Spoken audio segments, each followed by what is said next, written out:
Shalom, selamat pagi Bapak Ibu dan Saudara yang dikasihi Tuhan Yesus. Renungan kita pagi hari ini diambil dari Injil Lukas pasal 24 ayat 13-35 dengan tema orang bodoh.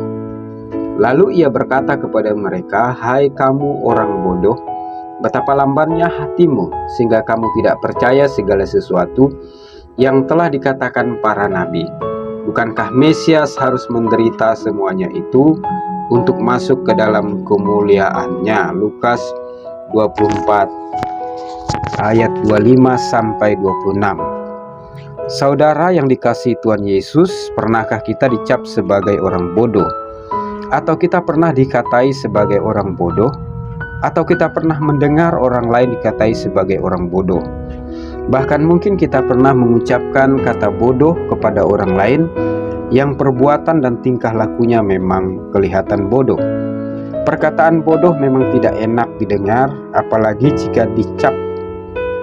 jika kita dicap sebagai orang bodoh, pasti menyakitkan hati. Dan pasti kita tidak akan mau menerima perkataan bodoh jika disematkan pada diri kita. Tuhan Yesus dengan tegas mengatakan kepada kedua muridnya yang sedang menuju Emmaus pada saat peristiwa kebangkitannya, kedua murid ini disebut orang bodoh.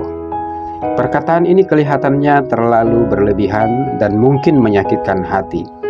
Tuhan Yesus mau menegaskan kepada kita betapa seriusnya Dia untuk mengajar muridnya agar memahami kebenaran, untuk mengembalikan mereka pada panggilan mula-mula sebagai murid yang akan melanjutkan misi kerajaan Allah di muka bumi.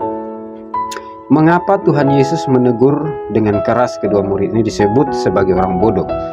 Pertama, mereka tidak pernah memahami visi dan misi kedatangan Tuhan Yesus ke dalam dunia. Visi Tuhan Yesus adalah menyelamatkan manusia yang sudah jatuh ke dalam dosa. Misinya adalah memanggil manusia berdosa untuk bertobat, menembus manusia berdosa dengan mati di kayu salib.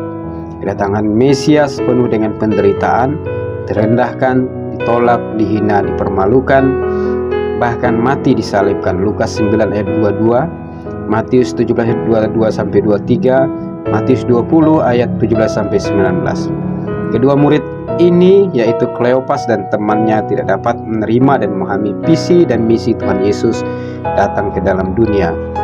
Kedua, mereka tidak memahami arti kitab suci. Tuhan Yesus menjelaskan kepada mereka apa yang tertulis tentang Dia dalam seluruh kitab suci, mulai dari kitab Musa dan segala kitab nabi-nabi. Lukas 24 ayat 27. Mengerti dan memahami kitab suci sangat penting bagi orang percaya. Mengerti dan memahami kitab suci sangat membangun iman dan pengharapan kita dalam mengikut Tuhan. Fakta bahwa iblis seringkali memutarbalikkan firman Allah agar orang percaya menjadi ragu-ragu sehingga mengambil keputusan yang salah. Iblis sangat senang orang percaya tidak mengerti dan tidak memahami kitab suci yang dimilikinya. Mengerti dan memahami kitab suci adalah fondasi iman dan kerohanian orang percaya. Ketiga, ada sesuatu yang menutupi mata kedua murid ini sehingga mereka tidak mengenal Tuhan Yesus. Walaupun Tuhan Yesus sudah panjang lebar menjelaskan kitab suci, baik kitab Musa dan kitab para nabi, mereka belum mengenal siapakah Tuhan Yesus itu. Walau mereka berjalan bersama Tuhan Yesus di sepanjang perjalanan ke Emmaus, mereka belum mengenal Tuhan Yesus. Lukas 24 ayat 31-32. Selebung perlu dibukakan dan diangkat oleh Tuhan agar kita mengerti perkara-perkara rohani.